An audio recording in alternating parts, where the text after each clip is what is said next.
It is very easy to overlook a lot of weapons in Elden Ring, especially if you're one of those players that just sticks to the main metas. And yes, I'm looking at you, Blasphemous Blade fans, but if you delve a little bit deeper into the game, you can find absolute gems like the Bloodfiend's fork, which is capable of defeating some of the hardest bosses before I even finish this sentence. Oh, and this Radahn fight is from New Game Plus 7, by the way. So of course today we're going to be showing you how to create this crazy Bloodfiend's fork build, so without further ado, let's just get straight into it. So yes guys, today's video is revolved around the hideous but yet very powerful Bloodfiend's fork, which a lot of people probably didn't expect to be as powerful as it is. The Bloodfiends are notorious for giving us a much more powerful item, in most people's opinion, being the Bloodfiend's arm, an insane colossal weapon which can of course break enemies at will, but because of that a lot of people overlook this fork, which in my opinion is actually a lot better, because not only can you wield two very easily, but they also deal pierce damage and can have an even higher amount of bleed buildup, where we're using two of them, which can lead to procs pretty much every single time that you hit your enemies with them. But before we delve a little bit more into those specifics, I should really firstly show you how you even get this weapon, and much like the Bloodfiend's arm, if you head to the Prospect Town location in the DLC, which is just south of the Cliffside Terminus site of Grace, this will be the best place to farm the fork, as there's going to be many Bloodfiends roaming around.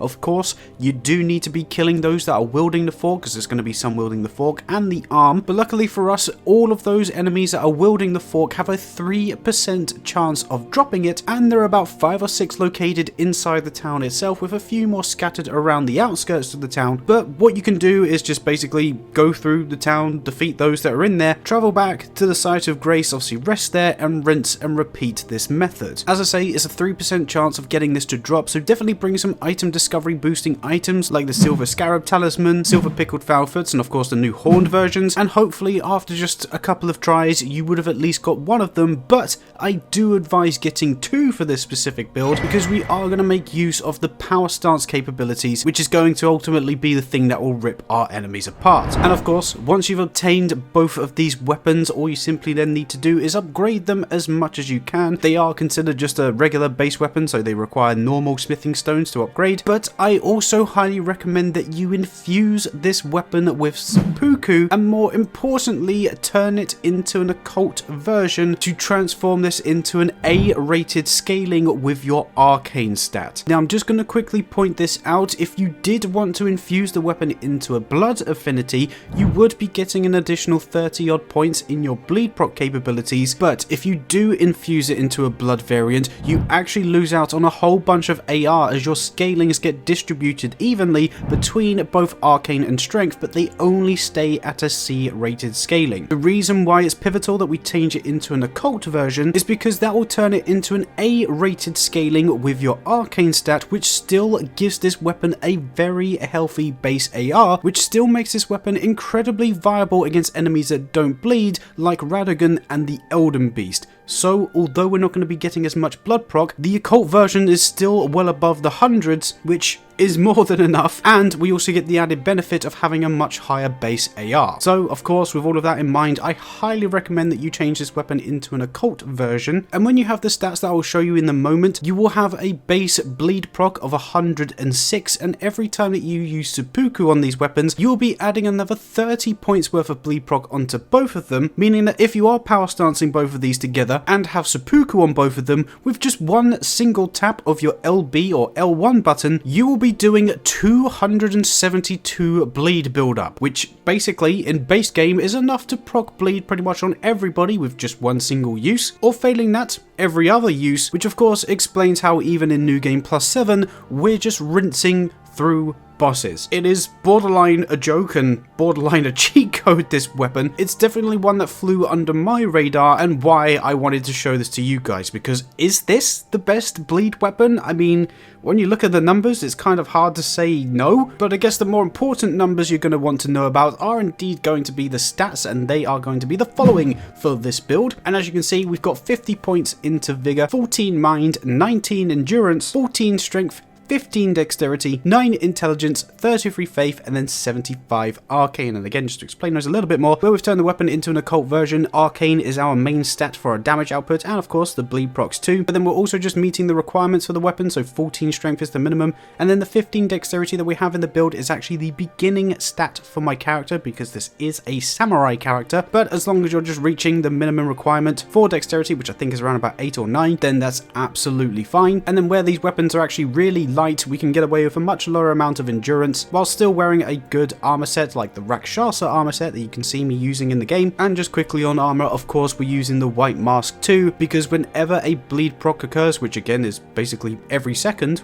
with these weapons, we'll be getting an additional 10% damage whenever that happens. So just by having the white mask on, we've basically just got a free extra 10% worth of damage every time we use this weapon. But of course, that is only a level 150 version of this build, and I know some of you want a little bit of a guide if you're going into your higher levels, so here is a level 200 version of this build, and pretty much we're only really upgrading our vigor, strength, and also pumping our arcane to the fullest just to get the best damage out of these weapons, as well as give us a little bit more health to survive a little bit better if we do end up trading, because of course, where this weapon is a spear, we are going to be up close and personal against our enemies, so you may end up trading here or there, and just by having a little bit extra health is of course just going to be extremely handy, especially in the later new game pluses. And the 33 faith that we have in this build also allows us to use buffs like Golden Vow and also the Howl of Shibiri just to get the best damage output possible with this weapon. But again, talking about survivability, if you want to be a little bit more safe and also have an additional amount of stamina regeneration, you can swap out the Howl of Shibiri for the Flame Grant Me Strength and still be getting the physical damage buff, as well as, like I say, that stamina regen, which actually might be a little bit more beneficial, because where we're simply relying on the bleed procs happening every 2 or 3 seconds, that is what's going to pull us through the fight. So yeah, as I say, if you want to be a little bit more safe, feel free to use Flame Grant Me Strength instead. But no matter how you're mix and matching the buffs and also those stats that I just showed you, one of the things that will remain the same is going to be the talisman selection for this build, and that is going to be the following. And as you can see, we've got ourselves the spear talisman in this build, because again, where we're using spears, whenever we hit our enemies whilst they're attacking us, aka if we ever end up trading or get behind them whilst they're doing an attack and decide to hit them whilst they're doing said attack, we will gain an extra 15% extra damage to those specific attacks.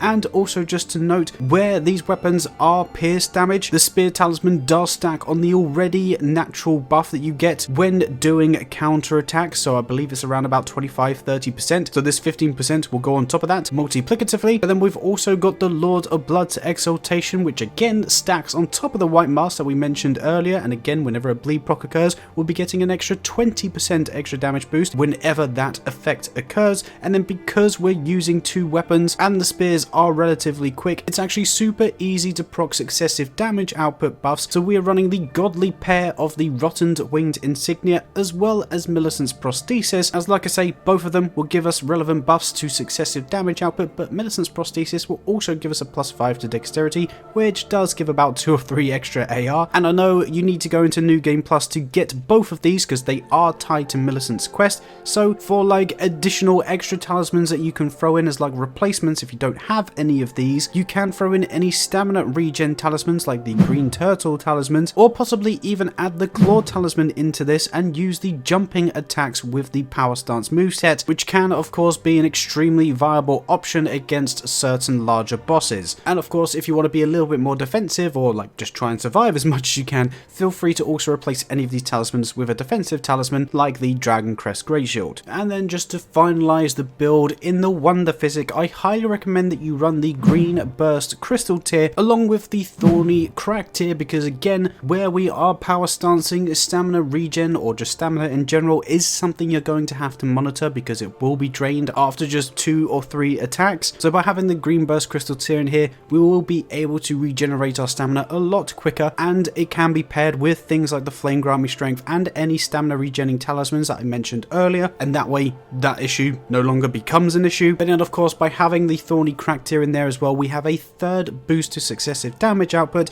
and that is what will kick in against enemies that are not susceptible to bleed and will allow you to still destroy people like Radagon and the Elden Beast really quickly, because when you've got 3 buffs or successful damage output combined with things like Golden Vow, Halashabiri and the rest of the talismans, we are easily doing thousands and thousands of damage very quickly. And just as a little side note as well, as I forgot to mention, every time you come up against an enemy that does not bleed, make sure that you change your weapon into a Cragblade Ash of War instead of Seppuku, as that Ash of War will increase your damage output by 15% as well. So definitely make those changes for any non-bleeding enemies, and that way this weapon will have you covered for every single boss that the game has to throw at you, making this truly one of the most devastating weapons in the game. And there you have it. That is the ultimate Bloodfiend Fork build, or like the most underrated weapon in the game. Of course, let me know what you think about that statement, because that's probably what I'm going to be titling the video. And the reason why I'm doing that is because I don't know about you guys, but I always just preferred the Bloodfiend arm, and I kind of, again, just overlooked how good the Bloodfiend Fork actually is.